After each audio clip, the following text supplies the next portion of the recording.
சிறிய இடைவெளிக்கு பிறகு மீண்டும் சிறப்பு கேள்வி நேரம் நிகழ்ச்சிக்கு உங்களை மிகுந்த அன்போடு வரவேற்கின்றேன். மரியாதைக்குரிய ஏபிஜே அப்துல் கலாம் அவர்களின் பேரன் ஷேக் சலீம் நம்மோடு பேசிக் கொண்டிருக்கிறார். பாஜகவில் தன்னை இணைத்துக் கொண்டிருக்கிறார். அவரோடு தொடரலாம். டிஜிட்டல் இந்தியா திட்டம், தூய்மை இந்தியா திட்டம், கருப்பு பணத்தை மீட்பது, இது போன்ற பல திட்டங்களை மத்திய பாஜக அரசு தொடர்ந்து முன்வைத்து பேசிக்கொண்டிருக்கிறது. அது தொடர்பான செயல்பாடுகளும் நடைபெற்று கொண்டிருக்கின்றன. ஆனால் மறுபுறம் இவர்கள் மீதான விமர்சனங்கள் என்பது இந்த மாதிரியான, நான் சொன்ன மாதிரியான புலால் உணவிற்கு தடை, மாமிசத்திற்கு தடை, நீங்கள் பொது சிவில் சட்டம், ராமர் கோயில் விவகாரம், இந்த மாதிரியான மதம் சார்ந்த கருத்துக்களும் தொடர்ந்து முன்வைத்து பேசப்படுகின்றன. இவற்றை குறித்த ஊடகங்களில் இது தொடர்பான விவாதங்களும் இது தொடர்பான விமர்சனங்களும் தான் அதிகமாக இடம்பெறுகின்றன. பாஜகவின் தரப்பில் வைக்கக்கூடிய ஒரு வாதம் என்பது, குற்றச்சாட்டு என்பது, வளர்ச்சியை நோக்கி நாங்கள் நிறைய செய்து கொண்டிருக்கின்றோம், ஆனால் எதிர்க்கட்சிகளும் ஊடகங்களும் அது குறித்து பேச தயங்குகிறார்கள், இதை மட்டுமே முன்னிறுத்துகிறார்கள் அப்படிங்கிற ஒரு வாதம் வைக்கிறார்கள். மறுபுறம் சமூகவியலாளர்கள், இடதுசாரிகள், எதிர்க்கட்சிகள் வைக்கக்கூடிய வாதம், இல்லை, இவர்கள் அவற்றை ஒருபுறம் பேசிக்கொண்டிருந்தாலும் மிக பிரதானமாக செயல்படுத்துவது சமஸ்கிருதம், ஹிந்தி, மாட்டு இறைச்சிக்கு தடை, ராமர் கோயில் விவகாரம், பொது சிவில் சட்டம், இந்த மாதிரியான விஷயத்தை தான் அதிகமாக பேசுகிறார்கள். அதனால் நாங்கள் அதை கண்டிக்கிறோம் அப்படிங்கிறாங்க. உள்ளபடியே இவருடைய செயல்பாடு அவ்வாறு இருக்கிறது என்று எடுத்துக்கொள்ளலாமா, அல்லது ஊடகங்களும் எதிர்க்கட்சிகளும் தான் அவருடைய ஆக்கப்பூர்வமான பணிகளை மறைக்கிறார்களா? ஆக்கப்பூர்வமான பணிகள் செய்யும்போது விமர்சனங்கள் எழுவது என்பது தவிர்க்க முடியாது. நாட்டின் வளர்ச்சியை நோக்கி மட்டுமே அவர்கள் போய்கொண்டிருக்கிறார்கள். அதில் நிறைய விஷயங்களை பார்லிமெண்ட்டில் அவங்க பேசும்போது எதிர்க்கட்சிகள் அதை இது பண்ணுறாங்க, தடுக்கிறாங்க. இந்த நில மசோதா பண்ண முடியல அப்படிங்கிறப்ப அதை பண்ணும்போது எதுக்கு பண்ணுறாங்க, அவங்களோட சொந்த இதுக்காண்டி பண்ணுறது கிடையாது, ஒரு நாட்டின் வளர்ச்சியை முன்னெடுத்துக்காண்டி தான் பண்ணுறாங்க.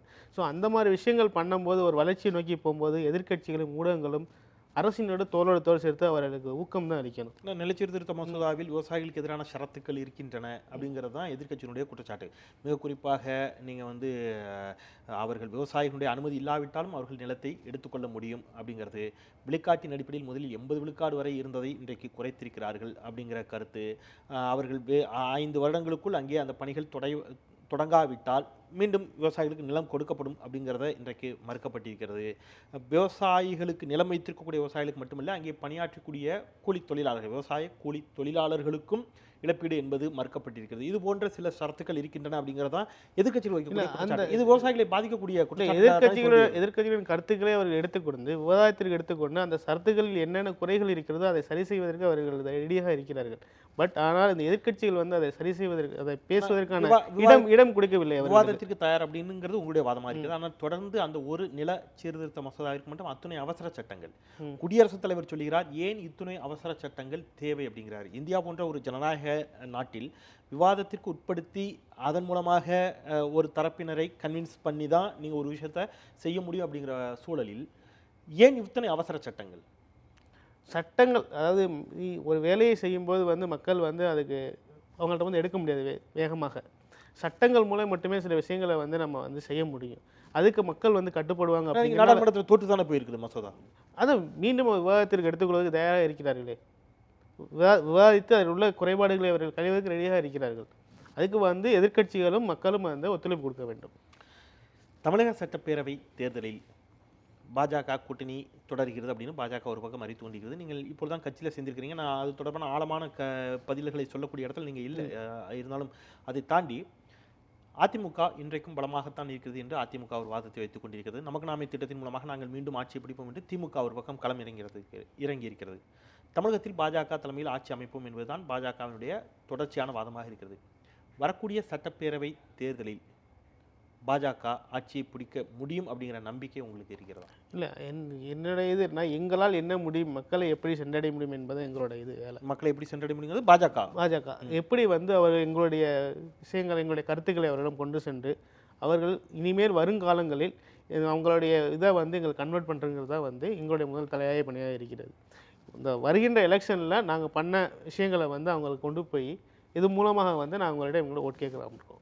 இல்லை, அதுதான் அது ஓரளவிற்கு கணிசமான வெற்றிகளை உங்களுக்கு கொடுக்கும் அப்படிங்கிற நம்பிக்கை. ஆட்சியை பிடிக்கக்கூடிய அளவிற்கு இருக்கும் நம்புறீங்களா? இல்லை, அது இனிமே தான் டிசைட் பண்ணி. ஏன்னா இன்னும் அவங்க என்ன பண்ண போகிறாங்க அப்படிங்கிறது எதுவுமே தெளிவான ஒரு இதில் இல்லை. ஸோ தலைமை என்ன பண்ண போகுதுங்கிறத பொறுத்து தான் அடுத்த எலெக்ஷனை நம்ம தீர்மானிக்க முடியும். அதிமுகவினுடைய இந்த 4.5 ஆண்டு ஆட்சி காலம் குறித்த பாஜகவை தாண்டி பாஜகவிற்கெல்லாம் அப்பாற்பட்டு ஒரு சாமானியனாக ஒரு வாக்காளனாக உங்களுடைய மதிப்பீடு என்னவாக இருக்கிறது?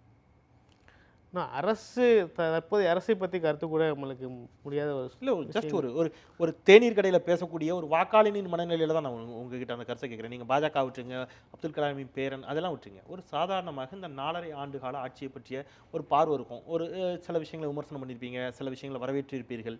அந்த மாதிரியான விமர்சனங்களும் வரவேற்பும் என்னவாக இருக்கின்றன? இல்லை, அவர்கள் சிறப்பாகவே செயல்பட்டு கொண்டிருக்கிறார்கள். சிறப்பாக செயல்பட்டு கொண்டிருக்கிறார்கள். இப்போ மீண்டும் அவர்களுக்கு தானே மக்கள் வாக்களிப்பார்கள். பாஜக எந்த அதாவது நம்பிக்கையில் நாங்கள் மீண்டும் ஆட்சியை நாங்கள் என்ன சொல்லணும், அதை விட நாங்கள் சிறப்பாக செயல்படும் தான் நாங்கள் சொல்கிறோம். நாங்கள் இன்னும் மக்களுக்கு அவர்கள் செய்ததை விட அதிகமாக செய்ய முடியும் தான் நாங்கள் சொல்கிறோம்.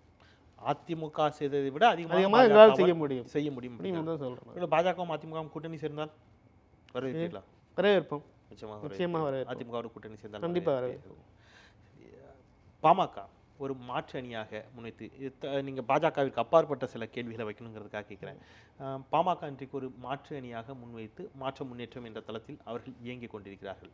அதை பற்றி உங்களுடைய பார்வை என்ன? இது அவர்கள் தனிப்பட்ட முறையில் எடுக்கப்பட்ட முடிவு அது. ஸோ அனைத்து கட்சியிலுமே அவர்களுடைய கருத்தை முன்வைத்து மக்களை நோக்கி செல்லலாம். ஸோ அது மக்கள் என்ன அல்டிமேட்டாக டிசைட் பண்ணுறாங்க அப்படிங்கிறது வந்து அந்த எலெக்ஷன் டயத்தில் நமக்கு தீர்மானிக்க முடியல. பாமக பாஜக கூட்டணியில் தான் இருக்கிறது என்று பொன் ராதாகிருஷ்ணன் சொல்கிறார். ஆனால் பாமக ஒருபோதும் அவ்வாறு சொல்லவில்லை. தேமுதிக எங்கள் அணியில் தான் இருக்கிறது என்று பாஜக சொல்லிக் கொண்டிருக்கிறது. ஆனால் தேமுதிகவும் அவ்வாறு இதுவரை சொல்லவில்லை.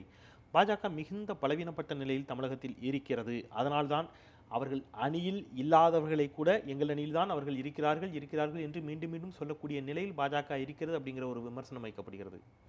இது கட்சி தலைமையிடம் கேட்க வேண்டும். ஏன்னா எனக்கு யார் கூட்டணியில் இருக்கிறா இல்லை என்பதெல்லாம் வந்து தலைமையிடம் தான் கேட்க வேண்டும். தினசரி பேப்பர் படிச்சிருந்தாலே கண்டிப்பாக தெரியும். கண்டிப்பாக அது அவங்க தான் கேட்க வேண்டும். ஏன்னா அவங்க எல்லாருமே தலைவர்கள் மூலம் மட்டும்தான் பேசி கொண்டிருக்கிறார்கள். அவர்கள் தான் சொல்கிறார்கள் கூட்டணி இருக்கிறார்கள் என்று. இப்போ அவர்களிடம் தான் நம்ம கேட்க வேண்டும். தமிழக பாரதிய ஜனதா கட்சியினுடைய நான் கேட்குறது தமிழக பாரதிய ஜனதா கட்சியினுடைய மாநில தலைமை அதன் கீழ் இயங்கக்கூடிய இந்த தமிழக பாரதிய ஜனதா கட்சியினுடைய நடவடிக்கைகள் உங்களுக்கு எவ்வாறு இருக்கிறது? அவங்க நீங்கள் கட்சியில் இணைந்ததை எப்படி பார்க்கிறார்கள், எப்படி வரவேற்கிறார்கள்? அனைவருமே வந்து சிறப்பான முறையில் வாழ்த்து சொன்னார்கள். அனைவரிடமே நான் அங்கேருந்து டெலிஃபோனில் பேசினேன். எல்லாருமே வாழ்த்து சொன்னார்கள். தமிழக பாஜக என்பது இப்போ ஒரு அதிக அளவு வந்து அவர்களுடைய இதை வந்து உறுப்பினர்களை வந்து சேர்த்திருக்கிறார்கள். ஸோ இது வந்து ஒரு மிகப்பெரிய அளவில் ஒரு மாற்றத்தை ஏற்படுத்தும் என்பது எங்களுடைய நம்பிக்கை. இஸ்லாமிய அமைப்புகள் சார்பாக யாரேனும் உங்களிடம் பேசினார்களா? நீங்கள் பாஜகவில் இணைந்த பிறகு அது குறித்த அவர்களுடைய விமர்சனங்களை எதுவும் முன்வைத்தார்களா? இல்லை, அல்லது அமைப்புகளுக்கு அப்பாற்பட்டு பிற உங்களுடைய இஸ்லாமிய நண்பர்கள் நீங்கள் பாஜகவில் இணைந்ததை எப்படி பார்க்கிறார்கள்? நண்பர்கள் எல்லாருமே வரவேற்றார்கள். ஸோ பாஜக இணைந்த நண்பர்கள் அனைவரும் வரவேற்றார்கள். அமைப்புகள் என்பது இதுவரை என்னிடம் எதுவும் தொடர்பு கொள்ளவில்லை, எதுவும் சொல்லவில்லை. இந்த தேர்தலில் ஒருவேளை ராமநாதபுரம் தொகுதி அப்படிங்கிறது மனிதநேய மக்கள் கட்சியினுடைய தலைவர் ஜவாஹருல்லா அவர்கள் அங்கே போட்டிட்டு வென்ற தொகுதி. மீண்டும் ஒருவேளை அதுபோல் அங்கே யாராவது ஒரு இஸ்லாமியர் அல்லது அவரை நிறுத்தப்பட்டு பாஜகவின் சார்பாக அவரை எதிர்த்து நீங்கள் நிறுத்தப்பட்டால் தேர்தல் நின்று சட்டப்பேரவைக்கு செல்லக்கூடிய எண்ணம் எதுவும் இருக்கிறதா? அதுபோல் தலைமையினோட முடிவு. அதுவும் தலைமை என்ன முடிவு எடுக்கிறதோ அதற்கு கட்டுப்பட்டு நாங்கள் செயல்படுவோம். எல்லா பெரும்பாலும் இன்றைக்கு தான் கட்சியில் சேர்ந்திருக்கக்கூடிய அடுத்த நாளே எங்களோடு பேசக்கூடிய ஒரு வாய்ப்பு. பெருவாரியான பதில்களுக்கு நீங்கள் நிச்சயமாக பதில் சொல்ல முடியாத நிலை இருக்கிறீர்கள் அப்படிங்கிறத என்னாலும் கூட உணர்ந்து கொள்ள முடிகிறது. பெரும்பாலும் பாஜகவின் மீது நிறைவு கேள்வியாக நான் வச்சு முடிச்சிடறேன்.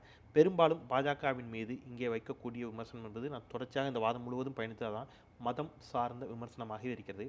அந்த மதம் சார்ந்த கட்சி என்ற அவர்கள் மீதான விமர்சனத்தை உடைப்பதற்கு நீங்கள் என்ன மாதிரியான முயற்சிகளை நீங்கள் செய்வீர்கள்? அதற்கு அவர்களே ஒரு எக்ஸாம்பிள். நான் வந்து ஒரு முஸ்லீம் என்பதை தெரிந்துதான் என்னை வந்து பாஜகவில் என்னை சேர்த்தார்கள்.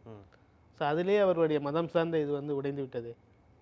ஸோ ஒரு முஸ்லீமை ஒரு கட்சியில் சேர்த்துக்கிறதுனாலே அந்த கட்சி வந்து ஒரு ஓப்பனத்தில் இருக்காங்க. அவங்க வந்து நிறைய முஸ்லீம்ஸ் இருக்கிறாங்க, நிறைய பேர் அவங்க சேர்த்து அதாவது அமைச்சராக கூட இருக்கிறாங்க. நிறைய பேர் வந்து அவங்க வந்து நான் கேட்குறது பாஜக அப்படி நினைக்கதான்னு கேட்கல, மக்கள் மத்தியில் இருக்கக்கூடிய மனநிலையை நீங்கள் எப்படி மாற்றப் போகிறீர்கள்? மக்களிடம் நீங்கள் ஒரு கலாமின் பேரன் அப்படிங்கிறது உங்களுக்கான ஒரு பெரிய பிம்பம், ஒரு அடையாளம், ஒரு ஐடென்டிட்டி கார்டு.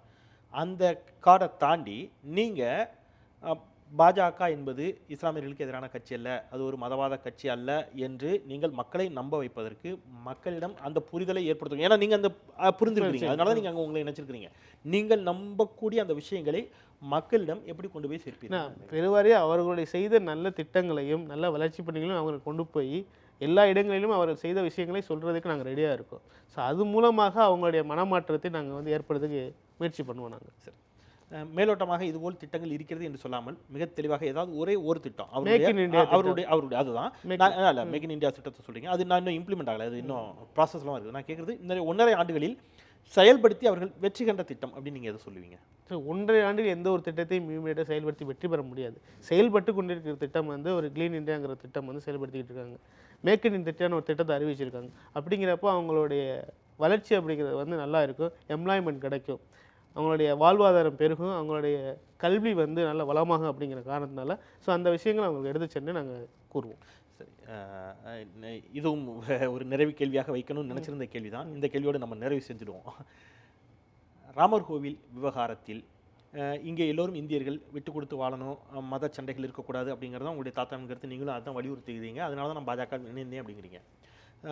இஸ்லாமியர்கள் மிக உறுதியாக அது பாபர் மசூதி எங்களுக்கான இடம் என்று அவர்கள் ஒரு பக்கம் வாதங்களை வைத்துக் கொண்டிருக்கிறார்கள். இல்லை, அங்குதான் ராமர் பிறந்தார், அது ராமர் பிறந்த பூமி அப்படிங்கிறது பாஜகவின் கருத்து. நான் ஆர்எஸ்எஸ் இந்து முன்னணியில் பாஜகவின் கருத்துமே அதுவாகத்தான் இருக்கிறது. அதனால் ஒரு மிகப்பெரிய பிரச்சனை இன்றளவும் நீடித்து கொண்டிருக்கிறது. அதன் பிறகுதான் இந்தியாவில் பல கலவரங்களும் ஏற்படுவதற்கு, பல குண்டுவெடிப்புகள், பல 2 தரப்பிலும் பல உயிர்கள் பலியாவதற்கு, பல அப்பாவி உயிர்கள் பலியாவதற்கு 2 தரப்பிலும் இந்த கலவரங்கள் ஒரு காரணமாக அமைந்ததற்கு ராமர் கோவில் விவகாரம் ஒரு மிக பிரதான பிரச்சனை, பாபர் மசூதி விவகாரம். இந்த விவகாரத்தில் 2 பக்க நிலைப்பாட்டிலும் யார் எப்படி செயல்பட வேண்டும் என்று நினைக்கிறீர்கள்? சகோதரத்துவத்தோடு விட்டுக் கொடுக்க வேண்டும், இவர்கள் விட்டுக் கொடுக்கலாம் அல்லது அவர்கள் விட்டுக் கொடுக்கலாம்னு நினைக்கிறீங்களா? அல்லது இல்லை, அது பாபர் மசூதி இதை முதல்ல வந்து கோர்ட்டில் இருக்குது. ஸோ கோர்ட் முதல்ல டிசைட் பண்ண வேண்டும் இது என்ன பண்ணணும் அப்படிங்கிறது வந்து. அதற்கு மேலே வந்து அனைத்து சகோதரர்களும் ஒன்று தான். ஸோ அவர்கள் வந்து சேர்ந்து பேசி என்ன பண்ணணும் அப்படிங்கிற முடிவெடுத்த மட்டுமே இந்த பிரச்சனைக்கு வந்து ஒரு முடிவு வரும். அதான் வந்து தாத்தாவோட கலாமுடைய விருப்பமுமே.